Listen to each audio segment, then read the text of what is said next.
Hello, it's Wednesday and that means it's Ask AJ Day. And no, I haven't got Phil here on the sofa. Where's Phil? Should have a cutout of Phil, shouldn't there? No. No, Lois is much better than Phil. Much nicer to look at as well. Where's Phil at the moment? I actually don't know. Caribbean? Yeah. Canaries. No, he's at Canaries. Yeah, he was supposed to go to the Caribbean. He's on a cruise with the family. Seas. And he just sent me a picture of Noah and Rosie. In fact, just grab my phone and I'll just put it on here, please, Till. Of Noah and Rosie sat down eating the world's biggest ice creams in Funchal, which I think is that Portugal? No, it's Madeira, isn't it? Funchal? Yeah.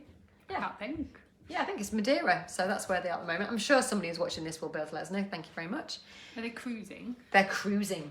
But at the moment, they were sat on grass, which confused me. I thought, is there actually a little like part of the cruise ship that looks like grass? Okay, grass, yeah. But no, there wasn't. We are going to talk about something really interesting in a second, but I'm going to just find this picture first, and then you can see it. Look at this, my little tiny grandchildren. Can you see that, Till? Yeah, just Look at a bit on focus. That's our outfit there. That is 10 out of 10 happy, that is. Isn't it? Massive ice creams. Anyway, we're not here to talk about ice creams and feel jealous of where Phil and Molly are with the kids. We're here to talk today about the weather. How bad has the weather been recently? Really bad. Today is on... It was actually like a rhetorical question, but you can answer it if you want. I'm looking at Really bad, yeah. No, I'm the same, because actually that was the Velux. We've got Velux here in the office, and that was full of rain this morning. And somebody told me that there's been more rain. Was it you, Tilly? More rain put down in the last few weeks than there was in the whole of Storm Desmond. Doubt that was me. Definitely not you. It's not the thing I No, know. it was somebody else. Well, that's good because we've had no flood reports, have we? Of our homes, I mean. No, but wasn't there a flood in Ambleside? I thought Ambleside had gone underwater. Yeah, Waterhead did. Waterhead quite often does, but that new place at front of Waterhead has gone underwater. None of our clients. None of our clients, thank Thankfully. goodness. Yes, none of our clients have had any kind of water damage or anything. But it has been dreadful weather. And of course, when we're trying to put homes on the market and make them look amazing, the last thing we want is torrential rain.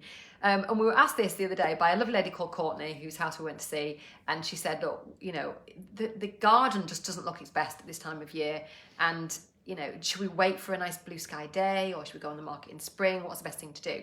Well, firstly, the market right now is very, very buoyant. It may not be buoyant in spring, so we need to focus on what we do know, not what we don't know. So I would still say that now is a better time to go on the market than the spring. But in terms of how we get photographs of houses that don't look their best, there's a few little tricks that we employ, so we'll go over some of them with you. We were just talking, weren't we, about the internals. What were you going to say about the internals? It's easy to make it nice and cosy and homely looking in the winter. How do you do that? Give them some examples. So some lights on, some fires lit. A nice roaring fire is going to make candles. anywhere look lovely. Candles is nice, yeah. Yeah, subtle lighting. Mm-hmm. Just making it look really cosy. So in other words, we focus on the interior of the house, not the exterior of the house at a time of year like this when it's not looking great. Also, Courtney, I don't think you mind me saying, your garden was a little bit overgrown, but one way we can counter that, apart from you getting a gardener, which I know you were struggling to do, is by taking a drone image, because you can't really tell that the garden's overgrown with a drone. And Edward's good at drones, isn't he? Yeah, really good. So do you want to explain what a drone image is in case people don't know? So a drone, it's an aerial image, isn't it? Yeah. So bird's eye view. How do we take it? What's a drone? It's a remote controlled flying device. It's like a little helicopter, isn't it? With 4 little wings, little rotor blades. They might not know, they might never have seen one. And then it goes as high or as low as we want. The bigger drones can go further.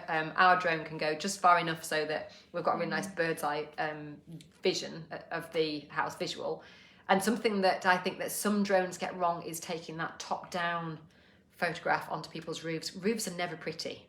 I mean, you wouldn't want a photograph of yourself, would you, taking the top of your head? So it's kind of the same thing, really.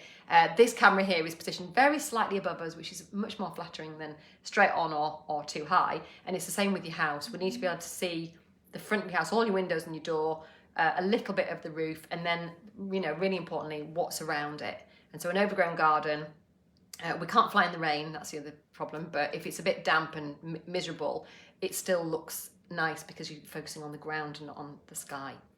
So that's something else we can do. If there's a little bit of blue sky, so today the sun is actually just breaking through the clouds and I can see there's little patches of blue in the sky. If there's any blue in the sky, our photographer can make that look bluer on the post-processing, which is the editing bit afterwards.